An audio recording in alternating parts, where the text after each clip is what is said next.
Afternoon students. Sourcing का basic ma'am आज Thursday है। मैम आज आपने कहा था देने के लिए। क्या? मैम असाइनमेंट वो हमने मैंने देखो दे बेटा दिया है। क्लास के ग्रुप पे सेंड कर दिया है। ग्रुप पे असाइनमेंट अच्छा आ गया ओके है। मैम। मैम पता है लास्ट डेट मतलब और सब्जेक्ट की जो है मैम 31 मई तक हम लोगों को मिली है।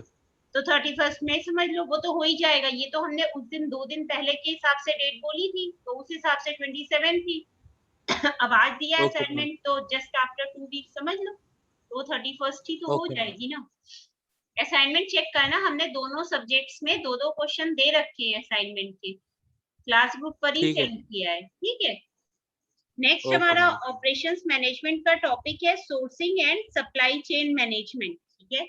सोर्सिंग बेसिकली हमारा क्या कहलाता है, रुको हम स्लाइड पे शेयर कर रहे हैं, एक सेकंड बस वेट करो।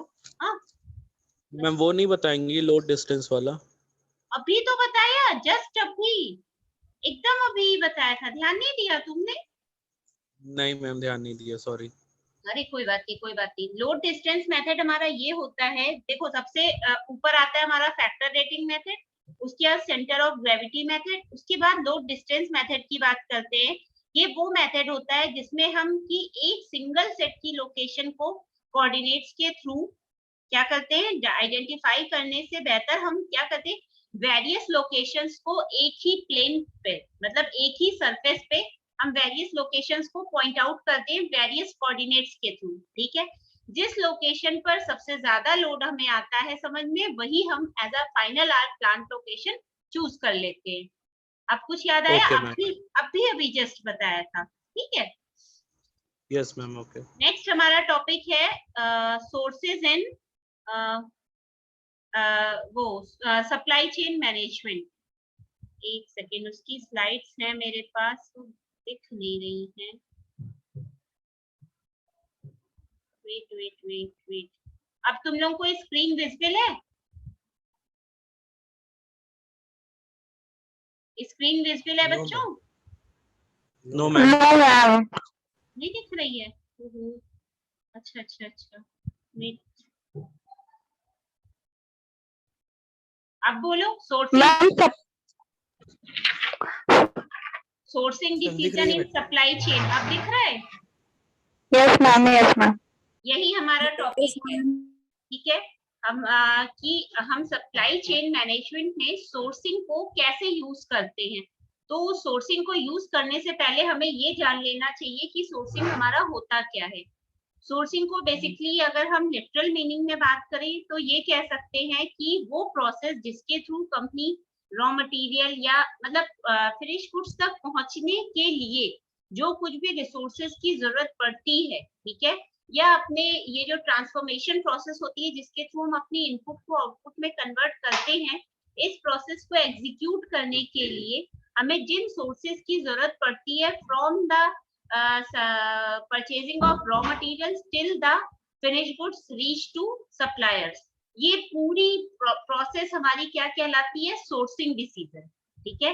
लिखा भी हुआ है sourcing also called the procurement which is the process by which companies acquire raw materials, components, product, services और other resources from suppliers to execute their operations. ठीक है। तो सोर्सिंग इसी में ही एक होता है। तुम लोगों ने शायद खैर चलो ये बात की बात है, ये अभी और आगे भी टॉपिक आता रहेगा तब बताएंगे। आउटसोर्सिंग वर्ड का नाम सुन रखा होगा। कई बार कंपनी क्या करती है कि जो उसको रॉ मटेरियल चाहिए होता है अपने यहाँ, मैंने अपनी कंपनी में या फर्म में मैन्युफैक्चरिंग के लिए, उसको कई बार बाहर सप्लायर से खरीदती नहीं है, उन रॉ मटेरियल्स को भी अपनी फर्म में वो खुद ही बनाती है। ठीक है। ये टर्म हमारा कहलाता है आउटसोर्सिंग का। ठीक है। कई बार बनाती है, सॉरी जब बाहर से मंगाती है तो वो आउटसोर्सिंग कहलाता है। कई बार जब घर में ही बना, घर इन द सेंस अपनी खुद की फर्म के अंदर ही बना लेती है तो वो क्या कहलाता है, इन हाउस। मतलब ये बेसिक सा टर्म है, सोर्सिंग से रिलेटेड था तो वो बता रहे हैं। मैम। हाँ बोलो। मैम अटेंडेंस के लिए प्लीज सबसे कह दीजिए कि लास्ट तक रहा करें मैम, क्योंकि अटेंडेंस में काफी दिक्कत हो जाती है। जैसे अभी सुरेंद्र का मैसेज ये आया आज है, हमने सोचा था स्टूडेंट जितने क्योंकि भी मैम बीच में स्टूडेंट, लोग लेफ्ट कर देते हैं मैम, फिर उसके बाद ऑफिस में जाने में बहुत दिक्कत हो जाती है फिर। कोई दिक्कत नहीं है, जितनी भी स्टूडेंट्स लास्ट तक रहेंगे, मतलब जितनी देर की भी क्लास चलती है 40 मिनट्स के अंदर ही वाइंड अप होती है, 40 मिनट्स तक में जितने स्टूडेंट्स रहेंगे वही ही उन्हीं की ही अटेंडेंस काउंटिंग में आएगी।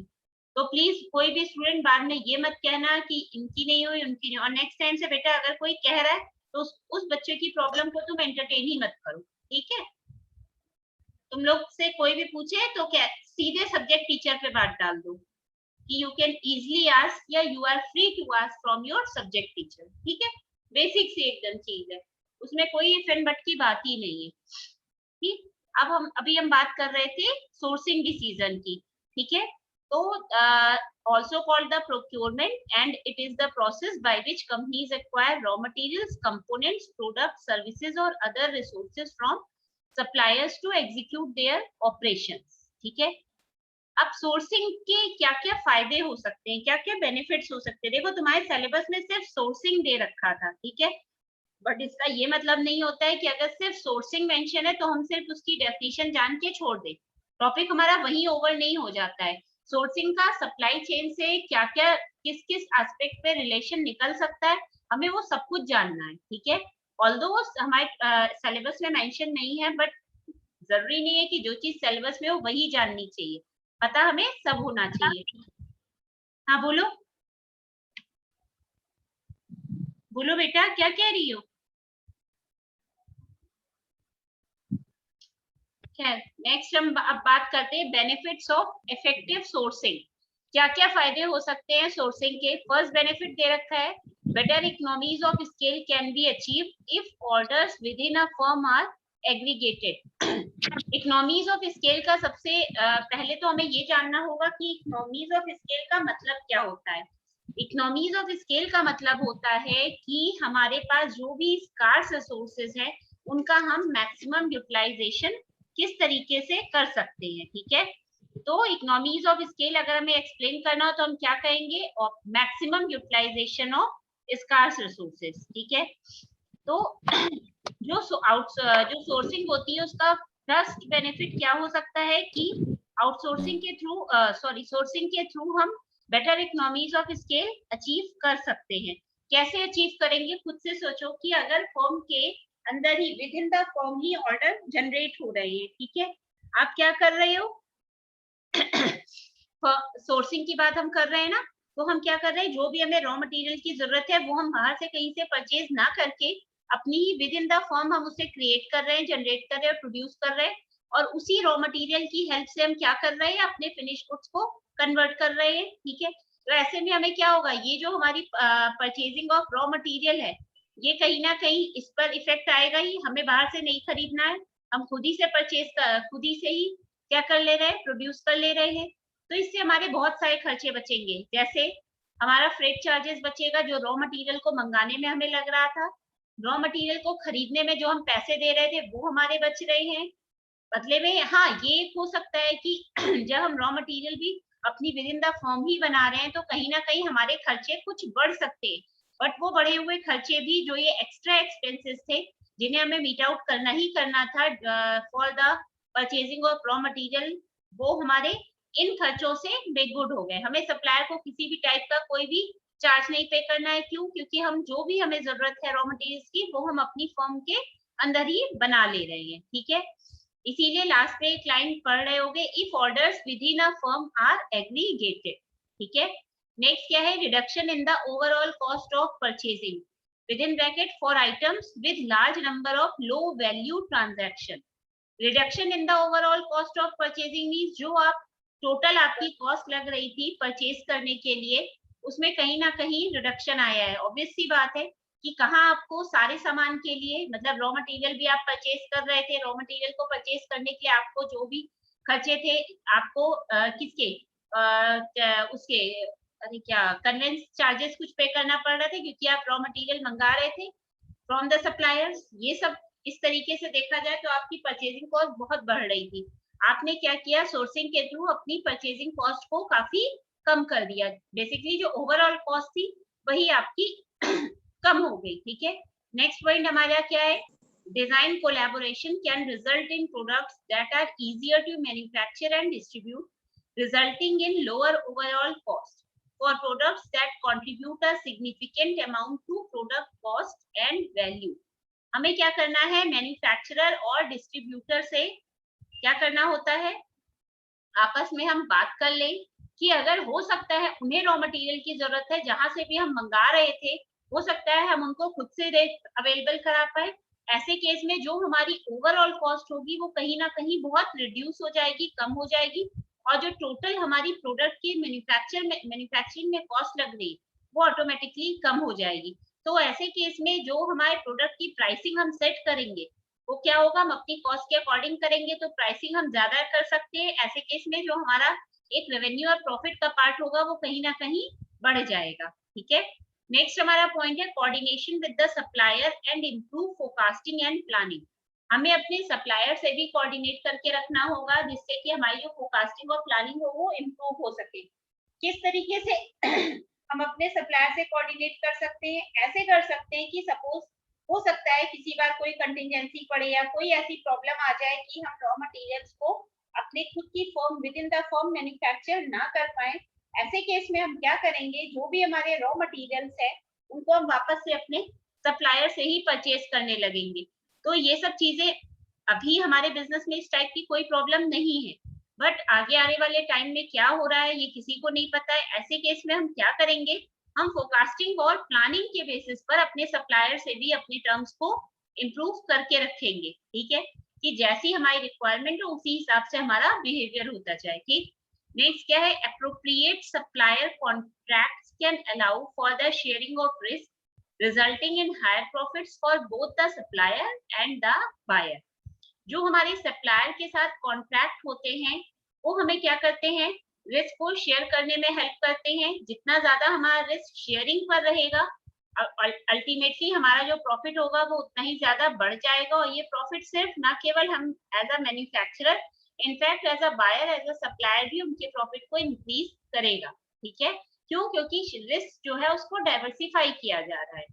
लास्ट पॉइंट क्या दे रखा है, firms can achieve a lower purchase price by increasing competition through the use of auctions।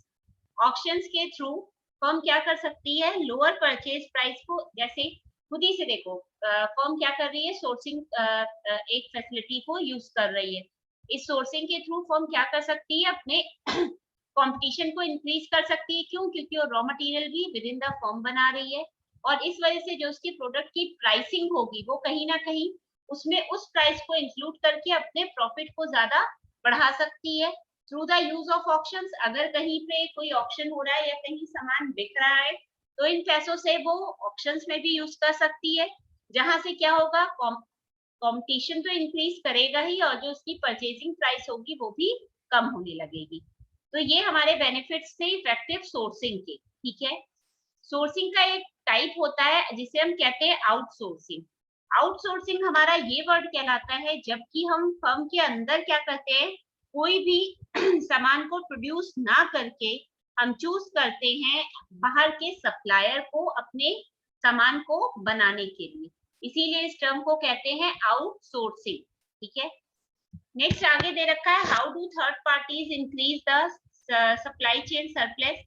ये सब हमारी जरूरत की चीज नहीं है। ठीक है, वैसे अगर पढ़ना हो तो बताओ, हम ये भी एक्सप्लेन कर दें। बोलो बोलो बच्चों, एटलीस्ट यस और नो में रिस्पॉन्स तो दो। थोड़ा शॉर्ट में बता दीजिए। एक बार बता दीजिए थोड़ा सा ब्रीफ में ही। ठीक ठीक ठीक, देखो एक अगर brief में हम brief बता दीजिए। क्या हुआ, आवाज नहीं आ रही, थोड़ा तेज बोलो बेटा। मैम एक बार ब्रीफली ऐसे ही बता दीजिए। ठीक ठीक ठीक, ब्रीफ में, हाँ शॉर्ट में बता देंगे। आउटसोर्सिंग तो सबको क्लियर होगा। आउटसोर्सिंग में हम क्या कर दें, अपनी फर्म के अंदर कुछ भी ना बना करके फर्म के बाहर के सप्लायर से ही सब सामान मंगा लेते हैं। ठीक है, तो हमारी एक थर्ड पार्टी कौन सी हुई, थर्ड पार्टी हमारी वो पार्टी हो गई जहां से हम सामान कुछ मंगा रहे हैं। तो ऐसे केस में क्या करते हैं, अगर हम चाहते हैं कि जो भी थर्ड, हम क्या चाहते हैं, जो भी थर्ड पार्टी है अगर वो चाहती है कि उसका सप्लाई चेन सरप्लस बना रहे तो वो बेसिक उसको कुछ काम करने होंगे, लाइक जैसे इसमें दे रखा है capacity aggregation, inventory aggregation, transportation aggregation by storage intermediaries, warehousing aggregation. इसमें बेसिकली कंपनी क्या करती है, वो जो भी मैन्युफैक्चरर होता है रॉ मटेरियल का उससे आपस में बातचीत करके, ठीक है, जिस टाइप की डिमांड होती है उसी ही के जैसी डिमांड होती है उसी के अकॉर्डिंग ही सामान को प्रोड्यूस करेगी और उसी ही प्रोड्यूस सामान को क्या करेगी, आगे वो सेल के लिए दूसरी तीसरी पार्टी के पास पहुंच जाएगी। ठीक है, फर्म को सबसे ज्यादा फायदा होता है कब, आउटसोर्सिंग में थर्ड पार्टी से। अगर हमें क्या करना होता है बहुत ही कम या बहुत ज्यादा सामान शेयर भी करना होता है फ्रॉम द सेम, लिखा भी हुआ है, लिखो पहले लाइन पढ़ लो। A firm gains the most by outsourcing to a third party if its needs are small, highly uncertain and shared by other firms sourcing from the same third party. Firm को सबसे ज्यादा फायदा outsourcing से होता है। कब होता है, जबकि उसकी नीड्स बहुत स्मॉल हो। आउटसोर्सिंग हमारी क्या कहलाती है, जब हम बाहर से सामान मंगाते हैं। ठीक है, ऐसा हम कब करते हैं, जब हमें मान लो हमारा जो कॉन्ट्रैक्ट हमें मिला है वो बहुत ही कम यूनिट्स का मिला है। ऐसे में अगर हम अपने रॉ मटेरियल जो है वो भी हम अपनी फर्म के अंदर ही बना रहे हैं, तो ऐसे केस में कहीं ना कहीं जो हमारी कॉस्ट होगी वो हमारे प्रॉफिट को इफेक्ट करेगी। ठीक है, हमारी कॉस्ट तो बहुत ज्यादा लग रही होगी बट जो प्रॉफिट होगा उस हिसाब से जनरेट नहीं हो पाएगा। ऐसे में हम क्या कर सकते हैं, जो भी हमारी सोर्सिंग फर्म है, सोर्सिंग फर्म मीन्स जहां से भी हम सामान ले रहे हैं, ठीक है, वो सेम ही होनी चाहिए, वही थर्ड पार्टी होनी चाहिए जिसको हम सामान सम टाइम अपने रॉ मटेरियल्स को बेच रहे थे। ठीक है, ऐसे केस में अगर हम बाहर से सामान अपने यहाँ बनाने से बेहतर बाहर से मंगाते हैं, उस केस में हमारी जो फायदा होता है मीन्स रिस्क परसेंटेज कम हो जाता है, जो भी अनसर्टेनिटी है वो कम रहती है और जो फायदे होते हैं वो हमारे बढ़ जाते हैं। क्यों? क्योंकि हमारी जो नीड है, जो हमारा कॉन्ट्रैक्ट है वो बहुत ही स्मॉल क्वांटिटी का है। ठीक है, इसी ही बेसिस पर हम अपने सप्लायर को स्कोर भी प्रोवाइड कराते हैं। स्कोर प्रोवाइड कराना मीन्स हम रैंक देते हैं कि हमारा सप्लायर किस टाइप का है, उससे हमें हमारी कंटिजेंसी टाइम पीरियड में जरूरत पड़ने पर हमें हेल्प मिली या नहीं मिली। ठीक है, जो ऊपर अभी हमने बताया है वो सब कुछ यही है। ठीक है, ये contracts and supply chain performance ये आपके सब्जेक्ट का पार्ट नहीं है, ये बेसिकली जो फुली मैन्युफैक्चरिंग बेस्ड कंपनी होती है ये वहीं से ही होता है। ठीक है, अच्छा ये तो हमारा हो गया। ठीक है, सोर्सिंग डिसीजन। सोर्सिंग के बाद नेक्स्ट हमारा आता है प्रोक्योरमेंट प्रोसेस। प्रोक्योरमेंट प्रोसेस क्या होता है ये भी अभी हम शेयर कर रहे हैं। एक मिनट रुकना, बस एक मिनट रुकना।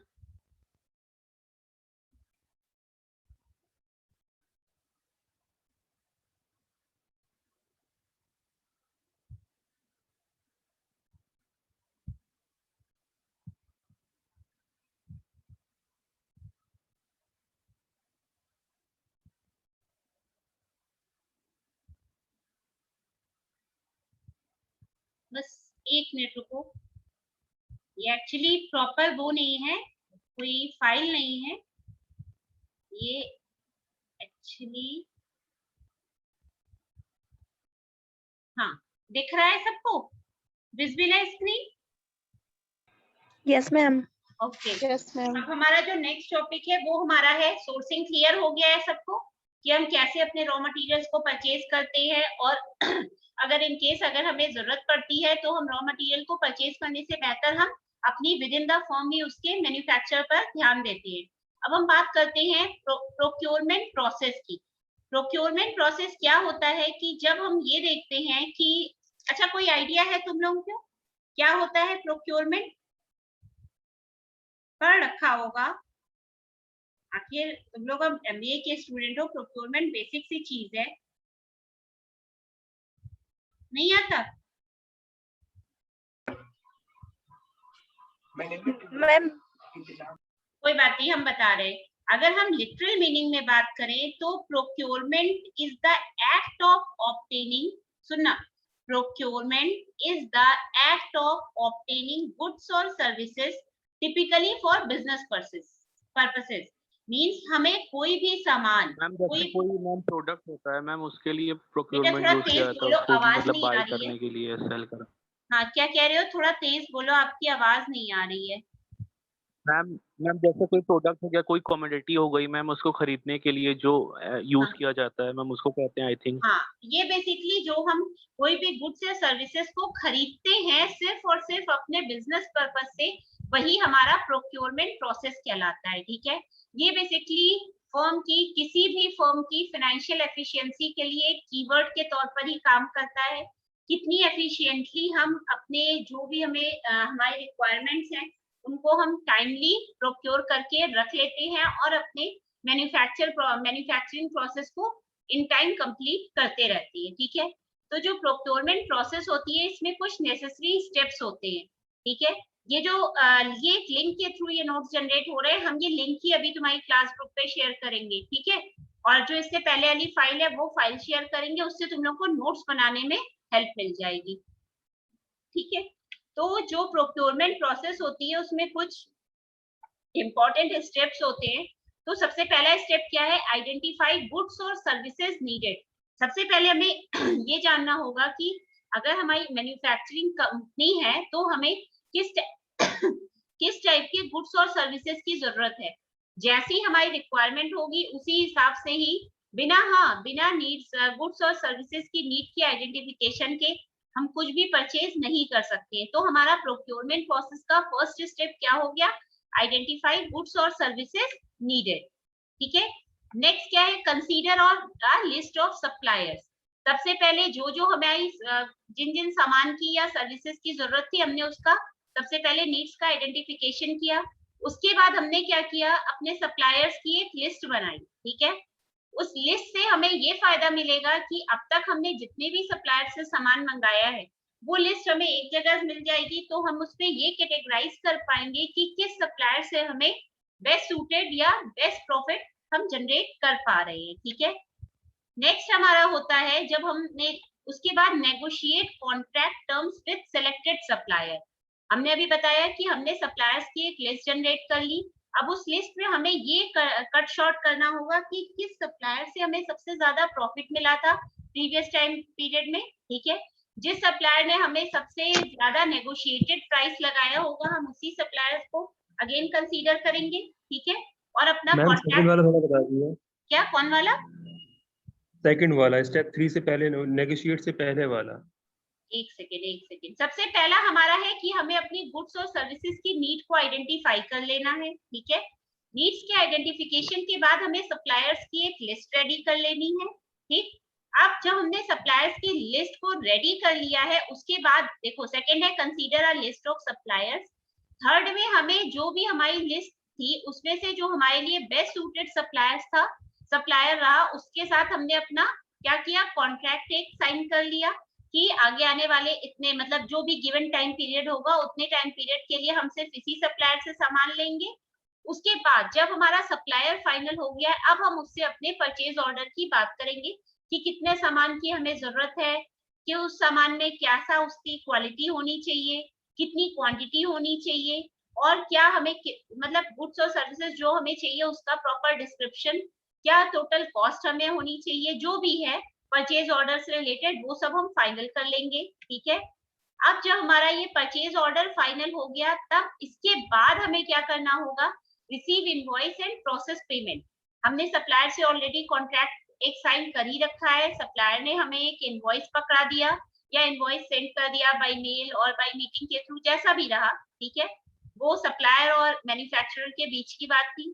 तो इस तरीके से सप्लायर ने एक इनवॉइस दिया किसको, कंपनी को, और अब कंपनी को जब बिल मिल गया, जो उसने देख लिया, बिल को चेक कर लिया, जिस टाइप की उसे बिल कॉस्ट की या गुड्स या सर्विसेज की रिक्वायरमेंट थी, इफ इट वाज फुलफिल्ड और कंप्लीटेड और प्रॉपर्ली जनरेटेड, तब वो क्या करेगा, जो भी मैन्युफैक्चरर होगा वो पेमेंट की प्रोसेसिंग करेगा। ठीक है, उसके बाद अब आपको कंपनी ने पेमेंट कर दिया, मैन्युफैक्चरर के एंड से पेमेंट हो गया, सप्लायर के पास पूरा प्रॉपर पेमेंट पहुंच गया। अब सप्लायर ने क्या किया, सामान को डिलीवर करा दिया, कहाँ पे, फर्म में। ठीक है, अब जब डिलीवरी हो गई, हाँ बोलो मैम, थोड़ा सा स्लो थोड़ा सा बताइए, मतलब थोड़ा सा स्लो बताए, स्लो ही तो बता रही है। नहीं मैम, थोड़ा सा हल्का सा तेज हो जा रहा है, थोड़ा कैच करने में थोड़ा सा स्टेप अगर लिख गए तो कोई प्रॉब्लम नहीं, हम फिर से एक बार फर्स्ट स्टेप पर आ रहे हैं। ठीक है, सबसे पहले हमने क्या किया, नीड्स का आइडेंटिफिकेशन किया कि हमें किस टाइप के गुड्स और सर्विसेज की रिक्वायरमेंट थी। फाइन, अब हमने जब ये देख लिया कि हमारे किस टाइप के गुड्स या सर्विसेज की रिक्वायरमेंट थी, उसके बाद हमें किन सप्लायर से बात करनी चाहिए इन रिक्वायरमेंट्स को फुलफिल करने के लिए।